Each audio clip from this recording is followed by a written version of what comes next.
వందనాలు. My name is Ishwaryam, study 8th class. సంఘటనల కోసము సంగతులను గూర్చి మీకు సాక్ష్యాన్ని ఇచ్చుటకు యేసు అని నేను నా దూతను పంపి ఉన్నాను. దావీదు చిగురులను సంతానమును సాక్ష్యం ఇచ్చుటకు ఏకచుక్కనే ఉన్నాను. ప్రకటన గ్రంథము 22వ అధ్యాయం 16వ వచనం. అందరూ చప్పట్లు కొడదాం. షారు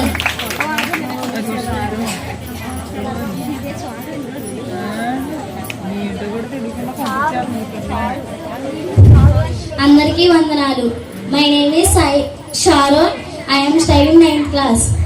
ఇదిగో ప్రభువు దూత స్వప్నమందు అతనికి ప్రత్యక్షమై, దావీదు కుమారుడైన యోసేపు, నీ భార్య అయిన మరియను చేర్చుకొనుటకు భయపడకము. ఆమె గర్భము ధరించినది, పరిశుద్ధాత్మ వలన కలిగినది.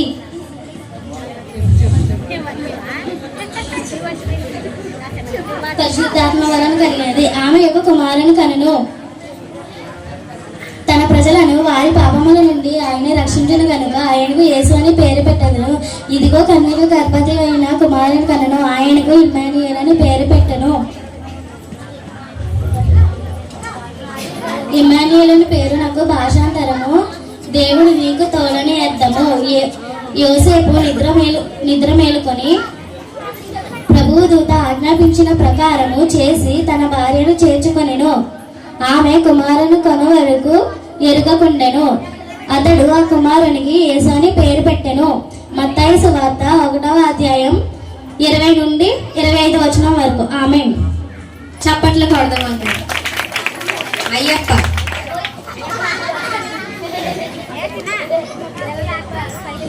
My name is Ayyappa, I am study 6th class. మీ అతని వెలుగులో ఉండి కొంతకాలము అన్వేషించడానికి ఇష్టపడుతుంది.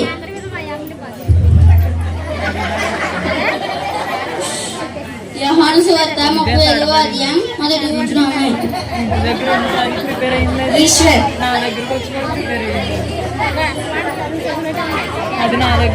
అందరికీ శుభాకాంక్షలు. My name is Eshwar, I study 7th class.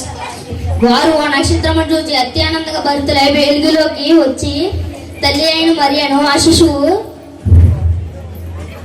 చూచి సాగిలపడి ఆయనను పూజించి తమ పెట్టెలు ఉంపి బంగారం సాంబ్రాణి బోళముగా సమర్పించిరి, కానుకగా సమర్పించిరి.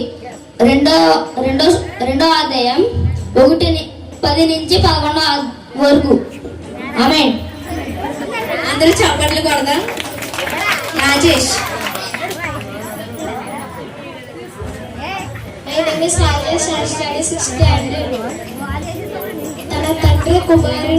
తన తండ్రి కుమారుని